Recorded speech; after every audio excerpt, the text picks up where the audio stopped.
Старосты. Ровно. Күн жоқ. Бүгін бәрі түгел. Аста 9:09-да отыр. Дұрыс. Жарайсың. Да, балалар, бүгін сабақтың тақырыбы электр энергиясының көздері туралы жалпы мәліметтер және электротехникалық арналтыра дейді. Яғни біз күнделікті қазіргі заманда адам баласы, адам өміріне қарасаңдар, электр энергиясыз, электр тоқсыз елестету өте қиын. Ол бізге электр көзі өте адам баласы өте керек. Үйде мысалы үшін бар заттың бәрі, үй жабдықтарының бәрі тұрады электр энергиясы мысалы. Алайық теледидар болсын, жаңа не бар, тоңазытқыш бар, радио қабылдағыштар, бәрі немен жұмыс істейді? Бәрі немен жұмыс істейді? Электр тоғымен. Электр тоғымен жұмыс істейді, дұрыс. Енді қараңдар, электр тоғының көздері негізі. Электр тоғының көздері. Оларда механикалық ток көзі деген болады, және жарықтық ток көзі. Және үшінші химиялық ток көзі деген болады. Енді қараңдар, механикалық ток көзіне жатады, мысалы үшін механикалық ток көзі қалай энергия ток көзін береді дегенде. Мысалы үшін қолын айландырады, ротор сияқты домалақты. Ол айландырып күш берген механикалық күшпен. Одан пайда болады электр энергиясы. Оның жаңа айтамыз механикалық ток көзі. Екіншісі бар жарықтық ток көзі. Ол жарық алады, жарықты күн сәулесінен алады. Күн сәулесі алғанда ол уже электр энергиясы ток көзі пайда болады. Оны айтамыз біз жарықтық ток көзі дейміз. Ал үшіншісі бар мысалы үшін химиялық ток көзі. Ал бұда химиялық ток көзінде мына батарейкалар біріне-бір тиген кезде олар реакция береді. Одан не пайда болады? Электр энергиясы не болады? Пайда болады, дұрыс. Енді қараңдар. Ертең мысалы үшін бізде өнеркәсіпте электр тоқтары жаңғырмалы және жаңғырмалы емес деп екіге бөлінеді. Жаңғырмалы дегеніміз ток көзі. Ол жаңғырмалы емес дегеніміз ток көзі болсын. Қазіргі заманға сай ол көмір, табиғи газ сияқты қазбалы отындардан тұрады. Ол жаңғырмалы емес ток көздері. Олар мысалы үшін олар электр энергиясын өндіру кезінде оттар береді, олар отындар жанып, мысалы үшін қалдық қайналады. Ол бізде айтамыз, оны біз жаңғырмалы емес ток көздері. Енді ары жаңғырмалы энергияның көздері қалай? Ол екіншісі. Ол жаңғырмалы энергияның көздері мысалы үшін оны күн сәулесінен, болмаса жаңағы қазбалы отындардан, болмаса жерден, судан, осылардан пайда болған электр энергиясының көздерін біз айтамыз жаңғырмалы энергиясының көздері. Көрдіңіздер ме?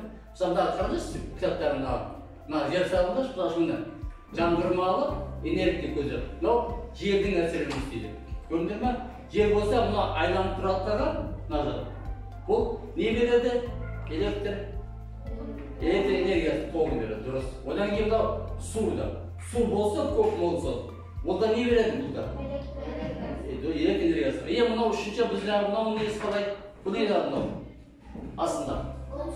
Күн сәулесі алады. Ол алады да күн сәулесі электр энергиясы пайдасы. Көрдіңдер ме? Қандай екен? Ал енді мынау жаңғырмалы еместігі айырмашылығы, жаңғырмалы емес. Бұл уже бізде электр энергиясын өндіру кезінде оған жағы көмір, отын жағады. Олар сол жаққан кезде соның қысым олар береді бізге жаңғырмалы емес электр энергиясын. Көрдіңдер ме? Енді мынау жақын мына қараңыздар. Маған болады. Қазбалы отындар жаңғырмалы энергия көзі қалай пайда болады? Мысалы үшін электр станциясы болса, электр станциясына мысалы үшін мұнай болсын, болмаса газ болсын, жанатын болса, мына ішіне қазандықтар саламыз, қазандықта бу пайда болады. Осы будың күші бараттағы мына буымен көрдіңіз, қазандықта пайда болады, бұл турбинаға барады. Турбина бар. Турбинаның күшімен қатты айданың күшімен пайда болғанда неге барады қасындағы? Генераторға барады. Көрдіңіз бе? Генератордың күшімен айдандыраттағы не пайда болады? Трансформатор уже ол аппараттарда тоқ көзі пайда болады. Негізгі сонда электр энергиясы не болады? Пайда болады. Көрдіңдер ме? Ең ары қараймыз. Келесі тақырып. Бұл өте ұзақ тақырып. Енді мынау біздің қараңдар мысалы үшін. Мынау құрал саймандар.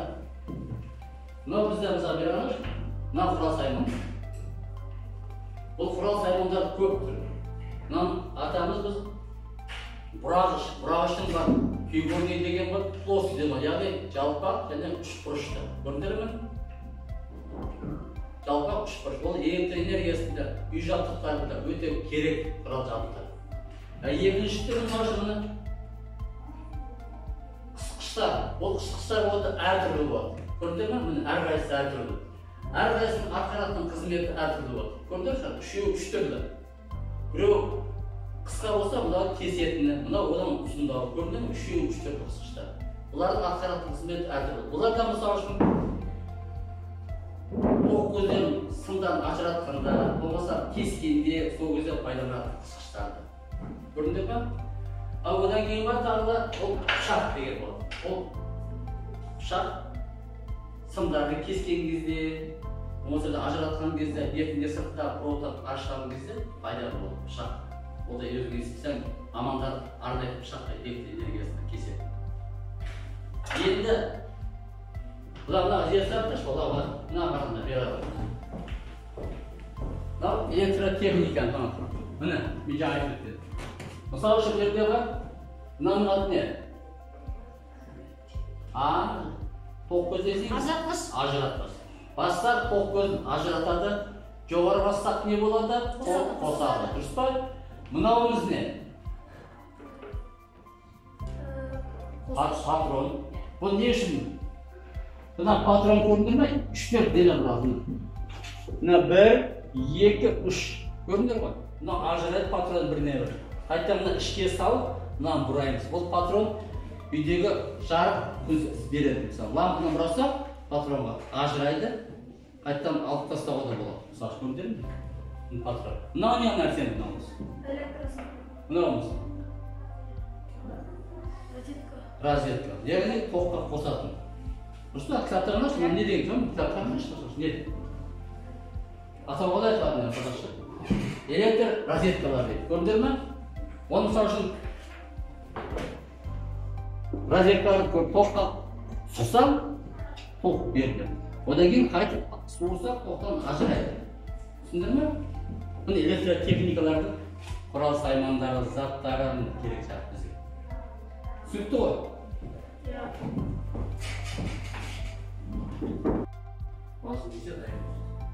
Ал балалар екі классқа тапсырмалы, класс орындайтын жұмыстарын сурет дәптерінен, мына біздің кітапта берілген қазбалы орындарын, жаңғырмалы электр көздері қалай пайда болды? Неден пайда болады? Ненің көмегімен пайда болады? Ол қайда барады? Мына схеманы сурет дәптердің бетіне карандаштың, сызғыштың көмегімен газет орындаймыз екі класста. Түсіндер ғой? Асықпай отырып орындайсыңдар.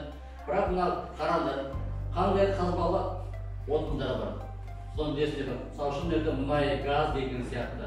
Одан кейін жаңғырмалы энергия көздері мысалы үшін қалай пайда болады? Мынаны салып отырып, естеріңізде сақтармыз. Және үшін электр станция қаяқтан, одан бу пайда болды. Будан бу қаяққа барады?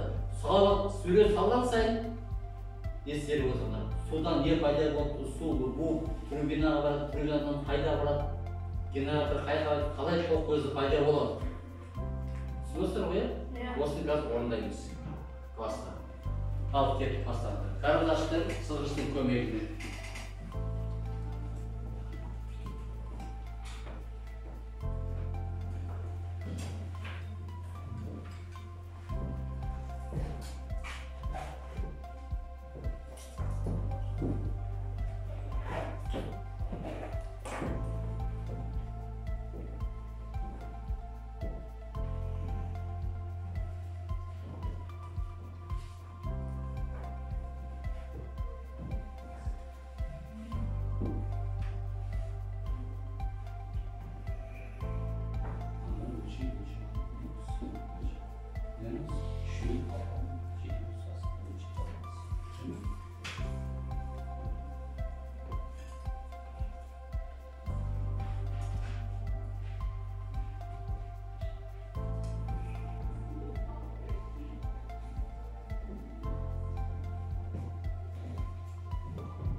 Ал балалар үй тапсырмасын аламыз. Үйде осы берілген бүгін тапсырманы оқимыз. Мына тақырып бойынша. Одан кейін қандай қазбалы отындары бар. Мысалы үшін жаңа айттым мен. Қазір мысалы көмір, мұнай, газ сияқты. Одан кейін оларда жаңғырмалы емес, электр энергия көздері қалай пайда болады? Жаңғырмалы энергия көздері қалай пайда болады? Соларды оқып, мына сұрақтарға жауап бересіздер келесі сабақта. Түсінікті ғой. Мына суреттерді үлгермегендер келесі сабақта үлгеріп, сурет дәптеріне түсіріп салып ана көрсетесіздер. Түсінікті ма? Иә. Бүгінгі сабақтар балалар ойларынан шықты ма? Жақсы болды ма сабақ? Иә. Үйдегі осы сабақты орындап, қазір келесі сабақта алып келесен дайындап. Жақсы, қош сау болыңдар. Сау болыңыз.